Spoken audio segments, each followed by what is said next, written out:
Hey gang, welcome back to my channel. Boom! Yeah, she did a flip. In this video, I will be cleaning up this room. I've been so tired. So yeah, this is a clean with me video. And at the end, I will be making a nice salmon dish. So I hope you guys enjoy. Also, make sure you hit the like button, subscribe, and comment down below if you see or know any tips or advice you can give me. Thank you guys. Enjoy.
Hello again. So basically, I'm just cleaning off the island, getting it prepared so I can start seasoning the salmon. We love salmon in my household. It's a very common dish for us. So here you're just going to see me oil or first off, I clean my hands first. Thank you very much. And I'm just basically getting my seasonings out. Slap Your Mama is like one of my favorites. And of course, the like traditional seasonings, onion powder, garlic powder. So yeah, I'm just gonna pat this dry after I do a rinse. And your guys gonna see me use a lot of paper towel because I don't know, I just like using a lot of paper towel. And I'm patting it dry here. Um, a lot of the times, well, for one, I use cold water to rinse the salmon off because we don't want to cook it in hot water, right? So I'm just patting it dry, getting prepared for the seasonings. And yeah, so just stay tuned. You're going to watch me. Um, yeah, this is the oil that I'm going to use here. And you're going to see me basically rub it in with one hand and then start seasoning it with the other hand. And this is just my technique to make sure I don't do any cross contamination with food and stuff because, yeah, clean hands, clean hands, clean hands, always.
right, gang, thanks so much for watching. As you can see, it is sizzling. Yes.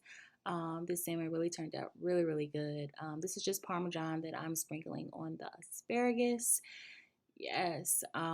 Like I said, it's all about the seasonings. You know what I mean? Once you get the seasonings together, and yeah, you have a meal. And of course, I want to put it on a little pretty plate from my handsome, hardworking husband. And you just make it pretty, like, you know what I mean? It's a nice, simple meal. It's healthy, and yeah. Again, I hope you guys enjoyed this video. Make sure you hit the like button and subscribe. Leave a comment down below. It is Sunday, and we're about to eat good. See ya.